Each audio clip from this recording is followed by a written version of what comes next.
This first official week of the season for high school sports is going to be a hot one. News Channel 18's Tiffany Dismore was at West Lafayette's football practice this morning. Tiffany, how are they dealing with it?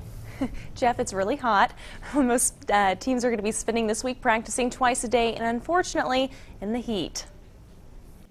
In football, if there's no pain, there's no gain, and this heat is definitely being a pain. Air conditioning, it's wonderful, but working in the heat definitely prepares us. Most high school football teams, including West Lafayette football, hold their two-a-day practices in the early morning and then again later in the evening due to the heat.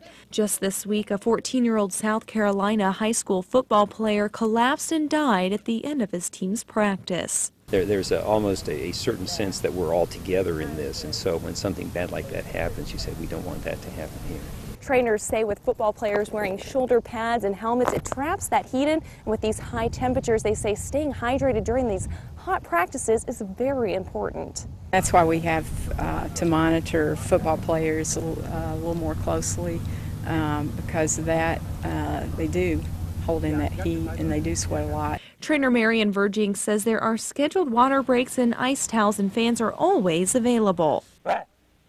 Also had them weigh in and weigh out before and after practices so we can manage how much they're losing, or monitor rather how much they're losing weight during practice time, and we want them to gain that weight back before the next practice starts. Marshall Overly has coached football for more than 30 years. He says early in his career, players sat in the air conditioning for most of the summer instead of practicing. You would see these first 2 days of doubles right away.